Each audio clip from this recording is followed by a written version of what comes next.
Welcome back to Major Antonio's presentation of An Inquiry into the Permanent Causes of the Decline and Fall of Powerful and Wealthy Nations, by William Playfair. Chapter 3. There has been no instance of a government becoming more economical or less expensive as it became older, even when the nation itself was not increasing in wealth. But in every nation that has increased in wealth, the expenditure on the part of government has augmented in a very rapid manner. Amongst the interior causes of the decline of nations and the overthrow of governments, the increase of taxes has always been very prominent. It is in the levying of taxes that the sovereign and the subject act as if they were of opposite interests, or rather as if they were enemies to each other. In every case almost, where the subjects have rebelled against their sovereign, or where they have abandoned their country to its enemies, the discontents have been occasioned by taxes that were either too heavy, imprudently laid on, or rigorously levied. Sometimes the manner of laying on the tax has given the offense, sometimes its nature, and sometimes its amount. The revolution in England in Charles I's time began about the manner of levying a tax. The revolution of the American colonies began in the same way, and it is generally at the manner that nations enjoying a certain degree of freedom make objection. The excise had very nearly proved fatal to the government of this country, as the stamp duties did to that of France, and as the general amount and enormity of taxes did to the Western Empire. Perhaps the chief motive for submitting to the difficulties, the oppressions, and the burthens which people submit to under republican forms of government arises in deception. They seem to be paying taxes to themselves and for themselves, when in reality they are not doing so any more than under a monarchy, where the taxes, in proportion to the service done, are generally less than in a republic. This was the case in Holland and Venice. In England, the first great increase of taxes took place under the Long Parliament and Commonwealth. The only administration carried on by delegated authority, that is, from necessity obliged to be executed with unabating rigor, is the Department of Finance. Money is a thing of such a nature that strict rules are absolutely necessary in its administration. There is here a great distinction between money and other property, or money's worth. A menial servant, of whose honesty there is no proof, and even when it may be dubious, is habitually trusted with the care of property to a considerable amount, and the account rendered is seldom very rigorous. But in the case of trusting with money, every precaution is first taken as to being trustworthy. Security is generally demanded, and neither friendship, confidence, nor the highest respectability will supply the place of a strict account, which, when not rendered, leaves an indelible stain. There are many causes for this, but they are so generally understood, or at least so generally felt, that it is not necessary to examine them. The consequences are in some cases, however, not so evident. One of the most important is that the accuracy with which those appointed to collect taxes are obliged to render their accounts compels them to a strictness in doing their duty that appears frequently rigorous to an extreme degree and scarcely consistent with justice or humanity. A king is considered as an unrelenting creditor, and he certainly appears in that character, but it should be considered why he is obliged to be so. For, as a master, he is generally the most indulgent in his dominions. No duty or service is exacted with less rigor than that belonging to a civil department under government, when it is not connected with accountability in money, none so rigorous where money is concerned. How is this to be accounted for, unless it is by showing that the nature of the situation admits of giving way to the feelings of humanity in one case and not in the other? A few examples will illustrate this point, which is very important, very well known, but not well understood. A clerk in a public office wants, either for health or private business, or perhaps only for amusement, to absent himself from duty. If his conduct merits any indulgence, and if his request is any way reasonable, it is immediately granted, though his salary during his absence may amount to a considerable sum. But he receives the gift under the form of time, not of money. If the same clerk is in arrear for taxes to 1/20th part of the amount, if he does not pay, his furniture will be seized, and that perhaps by order of the same superior from whom he obtained the leave of absence from his duty. The consequences would be fatal if the case were reversed. Supposing that leave of absence had been refused, and that a remission of taxes had been granted, the man who remitted the tax would be liable to suspicion, which he could never do away. The receipt of the revenue would never be secure, and the clerk, who had demanded a fair indulgence, would be disgusted and provoked at the refusal. We cannot, however, alter the nature of things. Taxes cannot be remitted, in any case, without discretional authority, and that it would be ruinous to the revenue to give. We must, therefore, never expect that the augmentation of taxes will take place without an increase of discontent, or at least, an augmented indifference towards government. Perhaps nothing evinces more the general feeling, even of the respectable part of society, with regard to the revenues of the state, than the disposition to profit by evading the payment of duties imposed upon articles of consumption. The most respectable of the nobility or gentry will conceal a contraband article or one on which there is a heavy duty on their return from abroad, and what is more, if detected, they are more ashamed on account of their want of address than on account of the crime, for such it is, whatever custom may have taught us to think. A man who is rigorously treated by what is commonly called a lawful creditor, whom he would never attempt to defraud, must naturally feel doubly incensed when still more rigorously treated by one whom he would think it very little harm and no disgrace to defraud. It is then very clear that the common habits of thinking on the subject of debts due to the king is such as does not favor taxation or incline people to submit willingly to rigorous modes of recovery. All taxes raise the prices of the articles taxed, but those are most felt and most obnoxious which fall on personal property or on persons themselves. All taxes, then, when they pass a certain point, have a tendency to send away persons and property and trade from a country, which, if they do, its decline is inevitable. The extent, however, of that effect must depend on a great variety of circumstances, such as the comparative situation of other nations, their distance, the difficulty of removing, etc. If America were as near to England as France is, the industrious class would emigrate in multitudes. And if in France, property and persons were as safe and free as in England, part of both would go there. But, as matters are, to the former it is impossible to remove, and, to the latter, the risk surpasses the advantage. An increase of taxation tends to raise the wages of labor, and where it does so in due proportion, the laborer pays almost nothing. He still for all that seems to pay, and he has the same disagreeable feeling as if he did pay. No feeling is more disagreeable than that of being obliged, after earning money that can ill be spared, to pay it away to a surly tax-gatherer who treats a man and his family with insolence while he receives the money that should purchase them bread. Besides this, though the prices of many articles keep pace with the wages of labor, yet many others do not. Thus, in a country where wages are rapidly altering, though some are bettered by it, penury is entailed on others, who have not the means of raising their prices. If heavy taxes are levied on a few articles of consumption, then they become inefficient, and if they are divided amongst a great many, they become troublesome, so that either way they are attended with inconvenience and difficulty. In every country where taxation has been carried to a great height, it has at last become necessary to bear heavily upon personal property. Such taxes are always attended with disagreeable feelings and peculiar inconveniency. The tax always comes in the form of a debt, and whether convenient to be paid or not, it admits at best but of little delay.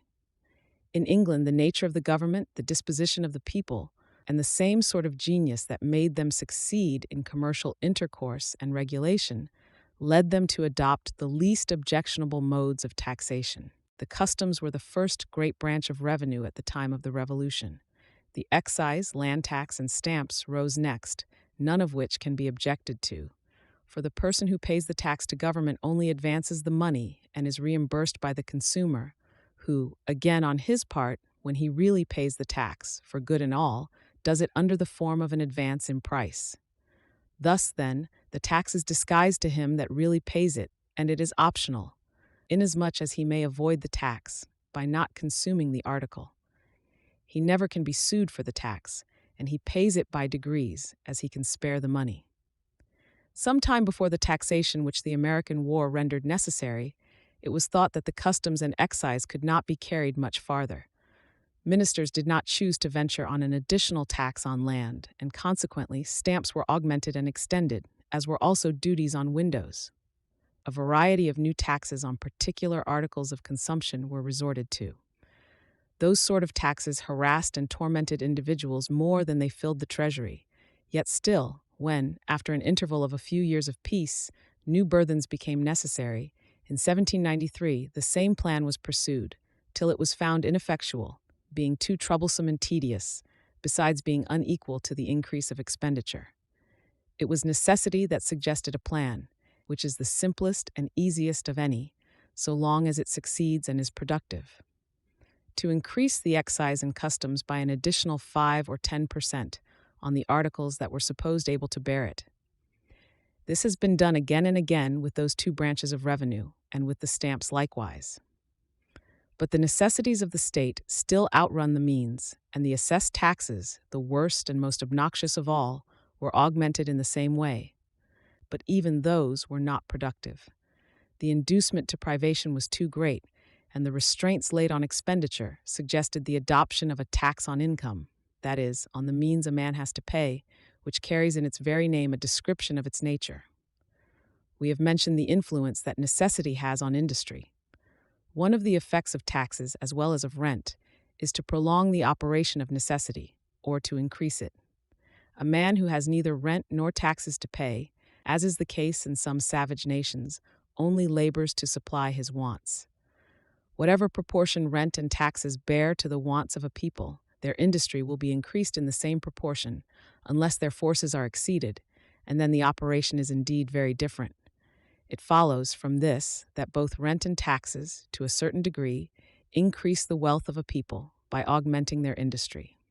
As rent is not compulsive, it never can, in general, be carried beyond the point that augmented industry will bear. But taxes are not either regulated by the industry of the individual or of the community. They may therefore be carried too far, and when they are, the people become degraded, disheartened, their independent spirit is lost and broken, and industry, in place of increasing, as it did in the first stages of taxation, flies away. The government, in this case, generally becomes more severe, and certainly more obnoxious. The broken spirit of the people makes submission a matter of course, so that there is no effectual resistance made to its power. Incapacity to pay comes at last, and defeats the end. But between incapacity and resistance, the difference is very wide. As calculators have been predicting the moment of a total stoppage to the increase of revenue for nearly half a century, as ministers themselves have never ventured to lay on a new burthen, except when forced to it by necessity. As taxes have been laid on at random, in a manner similar to that in which the streets and houses of old cities were built, without regularity or design, and as the effects predicted have not taken place, it is fair to conclude that the subject is not well understood. If it were, the evil would be in the way to be obviated, but still the conclusion would be the same, that increased taxation tends to bring on discontent, and to drive men and capital from a country. The degree of tendency and the rapidity of its operations are a question, but respecting the tendency itself there can be no question. Two things more are to be observed, relative to the effects of taxation, as tending towards decline. The first is that the taxes are levied by and expended on men, who, having income only for their lives, generally leave families in distress. Those who lose their parents when young are often left destitute, and those who are farther advanced are frequently ruined by being educated and accustomed to a rank in life that they are not able to support. This is a very great evil, and is renewed, as it were, every generation. As the revenues of a country increase, this evil increases also. For, except what goes to the proprietors of money in the stocks, all the public revenue, very nearly, goes to people whose income perishes with themselves. To begin with those who collect the taxes, custom house officers, excise men, collectors, and clerks of every rank and denomination, there is not 1 in 10 who does not die in indigence, and if he leaves a family, he leaves it in distress. It is no doubt the lot of the great bulk of mankind, that is to say, the laboring part of the community in every country, to leave children unprovided for. But then they are left in a rank of society that does not prevent their going to work or to service, which is not the case with the vast number left by those who enjoy during life a genteel and easy existence under government. The education of such persons is either neglected entirely or ill-fitted for the line of life into which they are to go. If the sum total of human vice and misery was to be divided into shares, and if it were calculated how much fell to each person, there is not a doubt, but at least a double portion would fall to the lot of those unfortunate persons who are left by parents enjoying offices for life, who are generally obliged to expend their income as they earn it. As according to the natural chance of things, a number of such persons must leave young families, the seeds of misery are continually sowing afresh to the great detriment of society. This evil depends in a great degree upon the habits and nature of the people, which augment or diminish it, and in commercial nations the evil is far the greatest. Where commerce does not flourish, persons belonging to the revenue department are seldom highly paid, and they by no means consider themselves as a class of persons distinguished above the general run, or obliged to live more expensively. But in a manufacturing country, to live without working implies a degree of gentility that is extremely ruinous to those who enjoy that fatal and flimsy preeminence. A manufacturer who is getting £1,000 a year will perhaps not assume so much importance as a man in office who does not get £100, and the former, as well as his family, knowing that they are beholden to industry for what they have, do not think themselves above following it.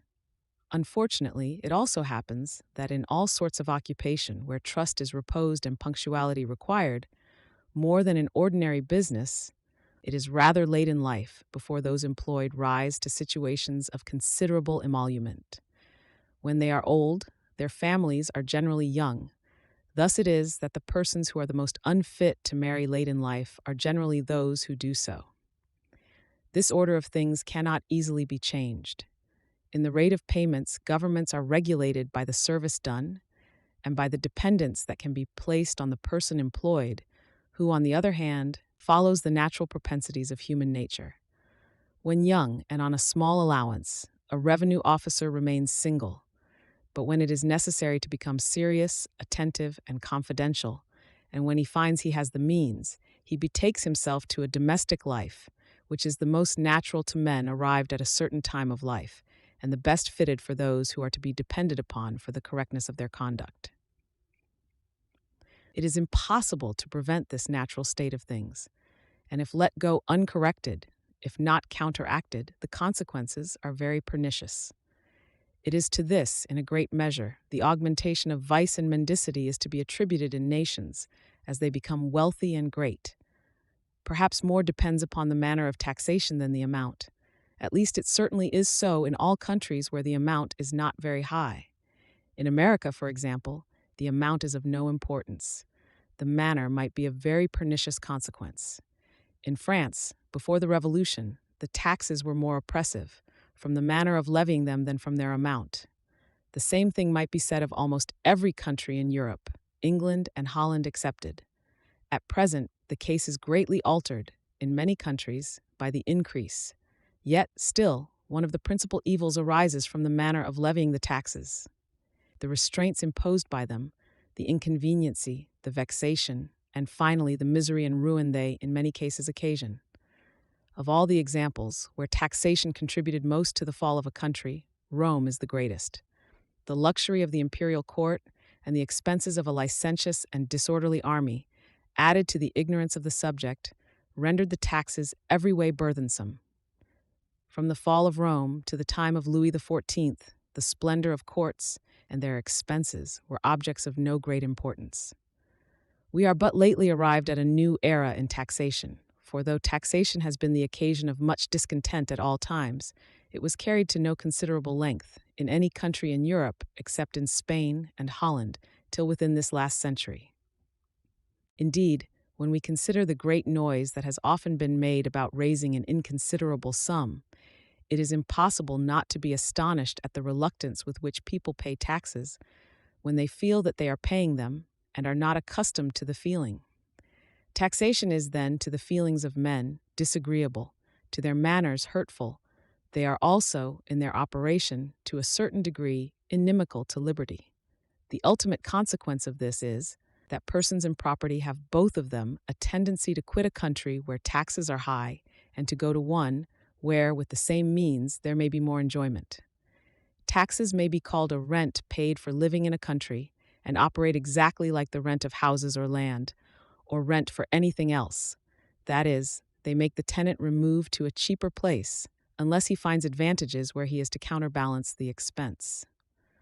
Unfortunately, the persons who have the greatest disposition to quit a country that is heavily taxed are those who, having a certain income which they cannot increase, wish to enjoy it with some degree of economy.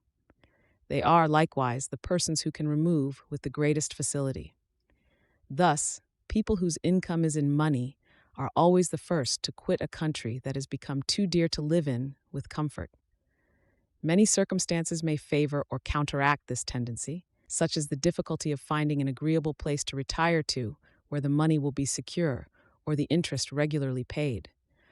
But an inquiry into that will come more properly when we examine the external causes of decline. Though the increase of taxes, by augmenting the expense of living and of the necessaries of life, is little felt by the laboring class, their wages rising in proportion, yet a most disastrous effect is produced on the fine arts and on all productions of which the price does not bear a proportional rise. Where taxes are high and luxury great, there must be some persons who have a great deal of ostentation, even if they have little taste. A picture or a jewel of great value will very certainly find a purchaser, but that will only serve as a motive for bringing the fine painting from another country where the necessaries of life are cheaper, and where men enjoy that careless ease which is incompatible with a high state of taxation. When Rome became luxurious, to the highest pitch, there were neither poets, painters, nor historians bred within its walls. Buffoons and fiddlers could get more money than philosophers, and they had more saleable talents. Had Virgil not found an Augustus, had he lived 3 centuries later, he must either have written ballads and lampoons or have starved. Otherwise, he must have quitted Italy. When Rome was full of luxury and commanded the world and its wealth, there was not an artist in it capable of executing the statues of its victorious generals. Some Greek island, barren and bare, would breed artists capable of making ornaments for Imperial Rome. It is an easy matter in a rich country to pay for a fine piece of art, but a difficult matter to find a price for the bringing up a fine artist.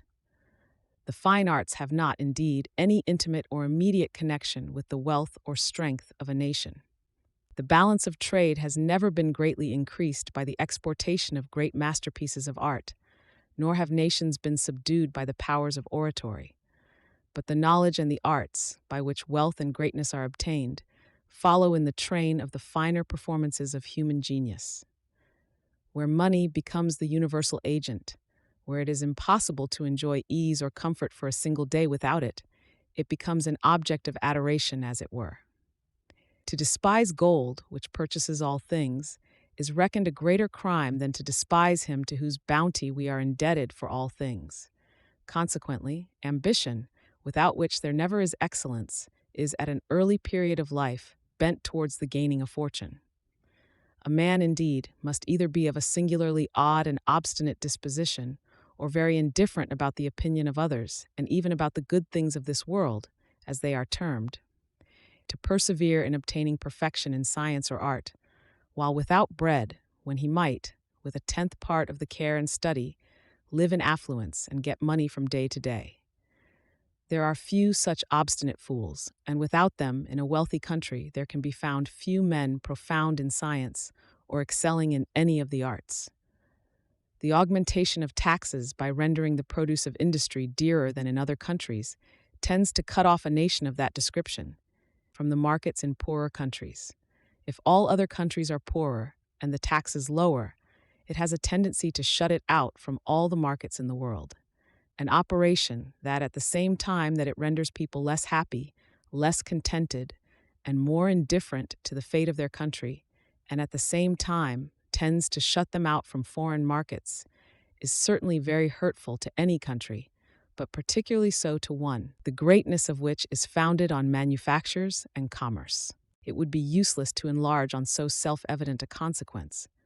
Yet, even in this case, we shall find something of that mixture of good along with the bad which is to be found in all human things. As exertion originates in necessity or want, which it removes, taxation has the effect of prolonging the operation of necessity after it would otherwise have ceased, and of rendering its pressure greater than it otherwise would be. The consequence of this is a greater and larger continued exertion on the part of those who have to pay the taxes. Human exertion, either in the way of invention or of industry, is like a spring that is pressed upon and gains strength according to the pressure until a certain point when it gives way entirely.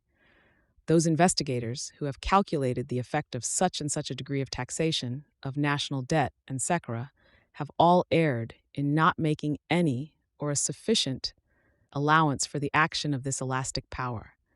Mr. Hume and Mr. Smith, certainly, both of them, men of profound research, have erred completely in this. The former, in calculating the ultimatum of exertion at a point which we have long since passed, and the latter, in reasoning on the taxation at the time he wrote, as if nearly the utmost degree, though it has since trebled, and the difficulty in paying seems to be diminished, at least it appears not to have augmented.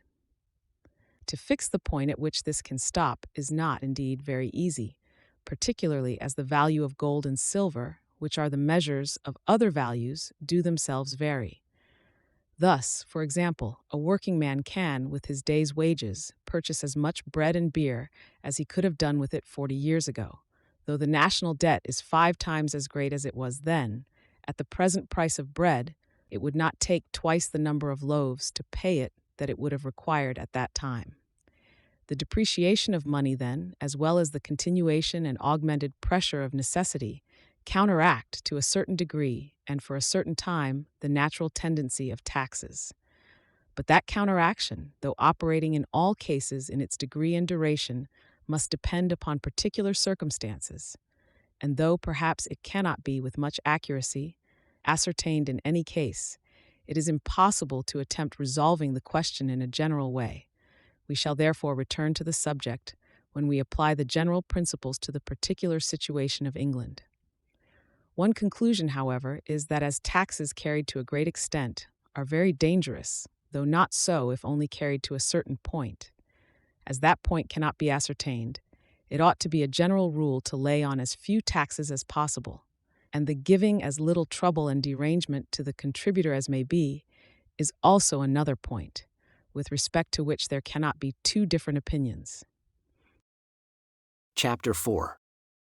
From the moment that any particular form of government or order is established in a nation, there must be separate and adverse interests, or, which is the same thing, bodies acting in opposition to each other, and seeking their own power and advantage at the expense of the rest. In a country where the executive government is under no sufficient control, its strides to arbitrary power are well known. But in a government poised like that of England, where there are deliberative bodies with different interests, acting separately and interested in keeping each other and the executive in check, it is not from the government that much danger is to be apprehended. It is not meant to dwell on this particular part of the subject. As those governed hold a check on the executive power, which alone can be supposed to profit by oppression, there is a means of defense in the first instance and of redress in the second, which diminishes greatly if it does not entirely do away all danger from encroachment. Another thing to be said about this government is that government and the subject never come into opposition with each other, except where there is law or precedent to determine between them. The danger, then, of encroachment on that side is not very great, and it is the less so in this country that when there have been contests, they have always ended in favor of the people, whereas, in most other countries, they have terminated in favor of the executive power. It is not so, however, with many other of the component parts of society. Those deliberating bodies, who have separate interests, and all those who live, as it were, on the public, and have what they call in France l'esprit du corps, for which we have no proper expression, though it may be defined to be those who have a common interest, a fellow feeling, and the means of acting in concert, are much more dangerous. In nations where the executive power has no control, the progress of public bodies is less dangerous than where the power of the king is limited. It is always the interest of the sovereign, who monopolizes all power and those around him, to prevent any man or body of men from infringing on the liberty of the subject or becoming rivals by laying industry under contribution. So we find that in every such nation, the clergy excepted, all public bodies are kept under proper subjection. The simple state of the case is that the interest of the people is that of the sovereign, and except in cases where there is a profound ignorance of what is good for the nation, every wise sovereign takes the part of the people. But under a limited monarchy or in a democracy, the case is different. There, those bodies which an arbitrary monarch would reduce to obedience at once stand upon prerogative themselves. They form a band in the legislature and act true to their own interests, so that the sovereign himself is compelled to admit of abuses which he is willing but not able to remedy. It is a great mistake, and one of the greatest into which people have of late been apt to run, that the government and people of a country are of opposite interests, and that governments wish to oppress the people and rob them of the means of being affluent and happy. The very contrary is the case. All enlightened monarchs have acted quite differently. Alfred the Great, Edward III, Queen Elizabeth, and nearly all her successors have endeavored to increase the wealth and happiness of the people in England.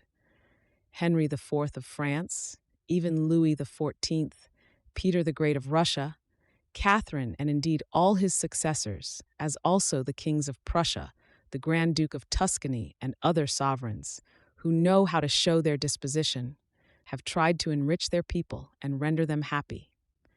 The great study of the English government has always been directed to that end, and the Romans extended their care even to the nations they subdued. Though there are many sovereigns who have not known how to do this, and therefore have either not attempted it or erred in the mode they have taken, yet, with very few exceptions indeed, sovereigns have been found to wish for the prosperity of the nations over which they ruled. In all human institutions there is much that is bad and something that is good, and the best, as well as the worst, are only combinations of good and evil, differing in the proportions. In mixed governments or in limited governments, the people can defend their rights better against the sovereign than against those bodies that spring up amongst themselves. Whereas, in pure monarchies, they have only to guard against the encroachments of the sovereign, and he will take care to prevent them from being oppressed by any other power.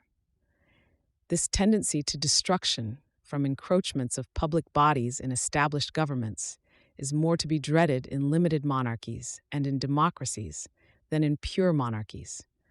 But we have had little occasion to observe the progress in governments of the former sort, excepting the clergy, though the military and the nobles generally play their part. In Rome, the military never were dangerous, while the armies were only raised, like militias, for the purpose of a particular war. But when they became a standing body, they were the proximate efficient cause of destroying liberty, though this was only the prelude to that decline which afterwards took place. In limited monarchies, the lawyers are the greatest body from which this sort of danger arises, and the reasons are numerous and evident. United in interest, and constantly occupied in studying the law of the country, while the public at large are occupied on a variety of different objects, and without any bond of union, there can be nothing more natural than that they should contrive to render the business which they alone can understand of as much importance and profit as possible. In the criminal law of the country, where the king is the prosecutor and where the lawyers are not interested in multiplying expense or embarrassment, our laws are administered with admirable attention. Though perhaps, in some cases, they are blamed for severity, they are justly admired over the world for their mode of administration. It is very different in cases of property or civil actions, where it is man against man, and where both solicitor and counsel are interested in the intricacy of the case.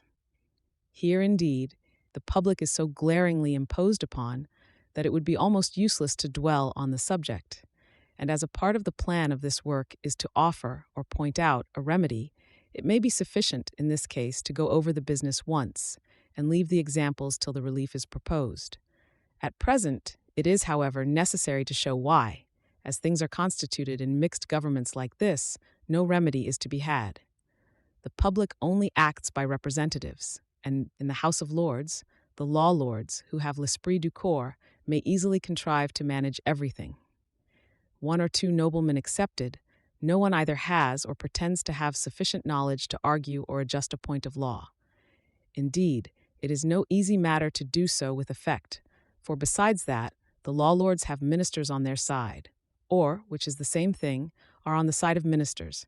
The speaker is himself at the head of the law. The other members who look up to the law lords, and who are generally very few in number on a law question, generally give their assent. In the House of Commons, in which there are a number of lawyers, they are still less opposed. The country gentlemen profess ignorance. They think that to watch money bills, the privileges of the House, the general interests of the nation, roads, canals, and enclosures is their province.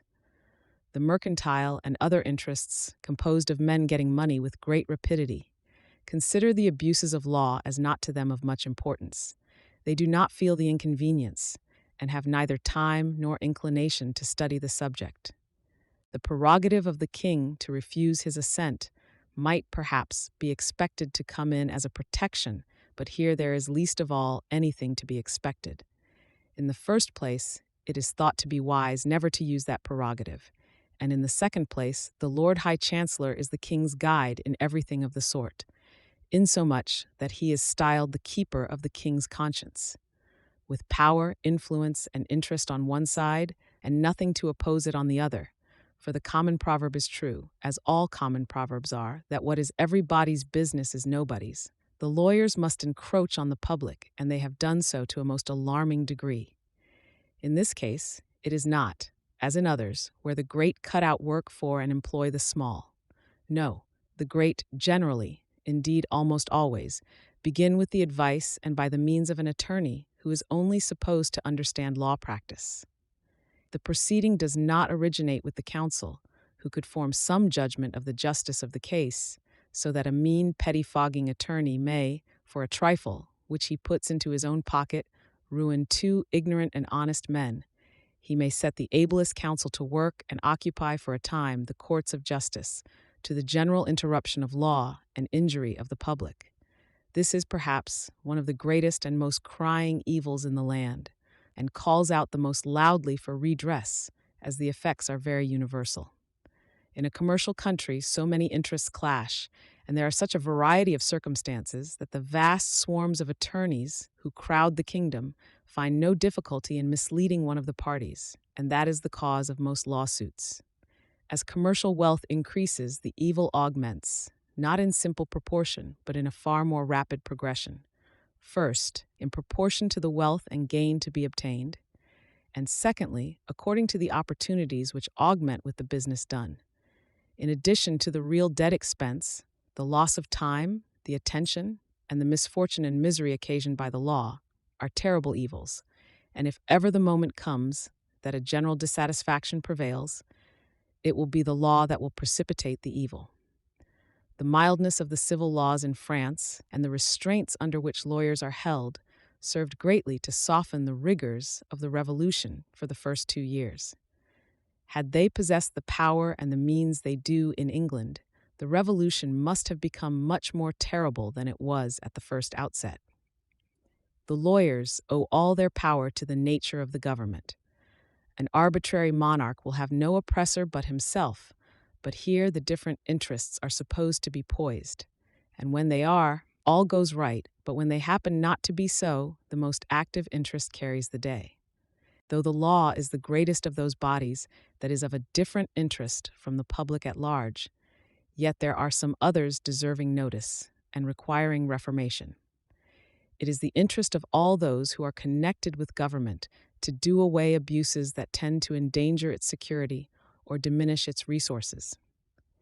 As the public revenue is all derived from those who labor, and as it can come from no other persons, if the prosperity and happiness of the subject were a mere matter of indifference, which it cannot be supposed to be. Still, it would be an object for government to preserve his resources undiminished. It was our lot, in another chapter, to mention the enormous increase of the poor's rate, which was in part attributed to the general increase of wealth. Maladministration is, however, another cause, and the public is the more to be pitied that the parish officers defend their conduct against their constituents at the expense of their constituents. In an inquiry after truth, it should be spoken without fear of offending, and in this case, though the feelings of Englishmen may, perhaps, be hurt and their pride wounded, it must be allowed that if it were not for the mock democratical form of administrating the funds for the maintenance of the poor, they would never suffer the extortion and the barefaced iniquities that are committed. The ship money, the poll tax, the taxes on the Americans and others that have caused so much bloodshed and strife never amounted to 1/10, if all added together, of what the English public pays to be applied to maintain the poor, and administered by rude illiterate men, who render scarcely any account, and certainly in general evade all regular control. Those administrators, though chosen by the people, always, while in office, imbibe l'esprit du corps and make a common cause. The repairs of highways, bridges, streets, and expenses of police in general, whatever falls on parishes, towns, or counties in the form of a tax or rate, is generally ill-administered, and the wastefulness increases with wealth. The difficulty of controlling or redressing those evils proceeds from the same spirit pervading all the separate administrations. Government alone can remedy this, and it is both the interest and duty of the government to keep a strict watch over every body of men that has an interest separate from that of the public at large. Similar to the human body, which becomes stiff and rigid with age, so as states get older, regulation upon regulation and encroachment on encroachment add friction and difficulty to the machine till its force is overcome and the motion stops. In the human body, if no violent disease intervenes, age occasions death. In the body politic, if no accidental event comes to accelerate the effect, it brings on a revolution. Hence, as a nation never dies, it throws off the old grievances and begins a new career. The tendency that all laws and regulations have to become more complicated, and that all bodies, united by one common interest, have to encroach on the general weal, are known from the earliest periods. But we have no occasion to go back to early periods for a proof of that in this country. As wealth increases, the temptation augments, and the resistance decreases. The wealthy part of society are scarcely pressed upon by the evils, and they love ease too well to trouble themselves with fighting the battles of the public. Those who are engaged in trade are too much occupied to spare time, and if they were not, they neither in general know how to proceed, nor have they any fund at their disposal from which to draw the necessary money for expenditure. It sometimes happens that an individual, from a real public spirit or from a particular humor or disposition, or perhaps because he has been severely oppressed, musters sufficient courage to undertake the redress of some particular grievance. But unless he is very fortunate and possesses both money and abilities, it is generally the ruin of his peace, if not of his fortune. He finds himself at once beset with a host of enemies, who throw every embarrassment in his way. His friends may admire and pity, but they very seldom lend him any assistance. If some progress is made in redressing the grievance, it is generally attended with such consequences to the individual as to deter others from undertaking a similar cause. Thus, the incorporated body becomes safe and goes on with its encroachments with impunity. Much more may be said upon this subject, but as it is rather one of which the operation is regulated by particular circumstances than by general rules, the object being to apply the result of the inquiry to England, we shall leave it till we come to the application of it to that country, only observing that the Church, the army, and the law are the three bodies universally and principally to be looked to as dangerous, and each of them according to the situation and the form of government of the respective countries, though, in England, the Church has less means than in any country in Europe of extending its revenues or power, the law and corporate bodies the most, and under arbitrary governments, the Church and the military have the most, and the law and corporate bodies little or none. This concludes today's reading of An Inquiry into the Permanent Causes of the Decline and Fall of Powerful and Wealthy Nations, by William Playfair. Join us also the day after tomorrow for the subsequent part. Subscribe to Major Antonio's channel. Thank you for listening, and so long.